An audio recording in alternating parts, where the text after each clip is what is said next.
Here we'll be finding probabilities for various events.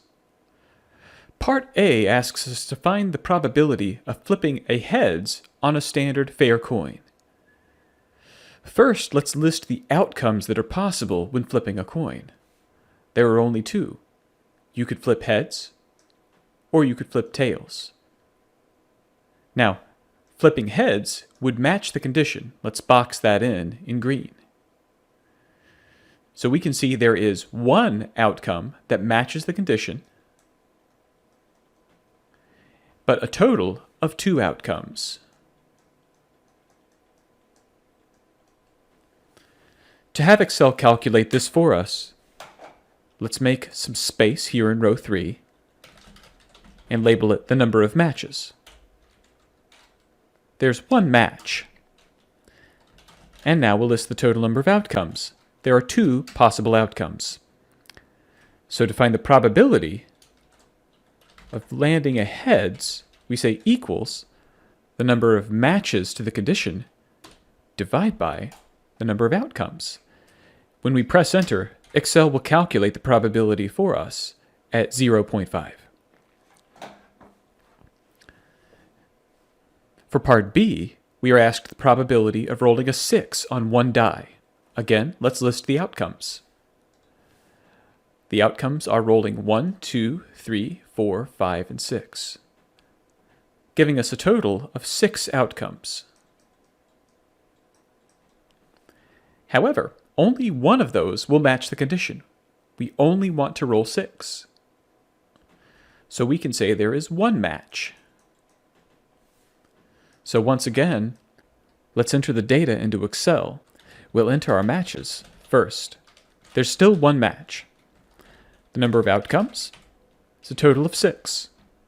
So to find our probability, we can take equals the number of matches divided by the number of outcomes. This gives us 0.16667. Part C asks us the probability of rolling a number greater than 4 on one die. Once again, let's list our outcomes, 1 through 6, and we are looking for numbers strictly greater than 4. That means 4 itself would not work, and anything less than that wouldn't work either. We want only the numbers that are greater than 4, and we can see that those numbers are 5 and 6. So we have 2 matches, but still a total number of 6 outcomes. Once again, we'll enter this into Excel. Our number of matches are 2, and our number of outcomes are 6. So to get a probability, we'll say equals, click the matches, divide by the outcomes, giving us 0.3333. Now, part D is slightly different from the others because we are asked to flip 3 heads in a row. Now, when you're flipping a coin multiple times, we can say that there are multiple events.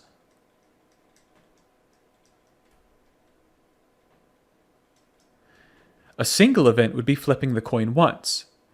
But if we're flipping it 3 times in a row, we can say there are 3 events. Every coin flip representing one event.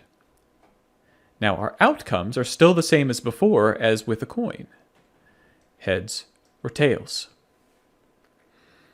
Now, once again, we are trying to flip heads and not tails.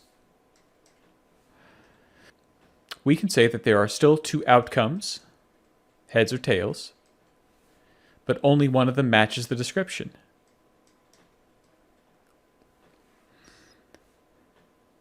Now let's enter this into Excel. Our matches will be 1. Our outcomes will be 2. We can say that the probability for one event, we'll say equals the number of matches divided by the number of outcomes. Now, let's also take into account that we have more than one event. We have 3 events because we're flipping it 3 times in a row. So the probability of doing that for 3 events is going to equal the probability we found for one event, and then exponent, shift 6 is the exponent key, to the number of events. This will give us 0.125. That formula again, if you have multiple events, we are going to take probability raised to the number of events. So we took 0.5 raised to the third power. And make sure it's in this order. Make sure the probability comes first and the number of events comes second.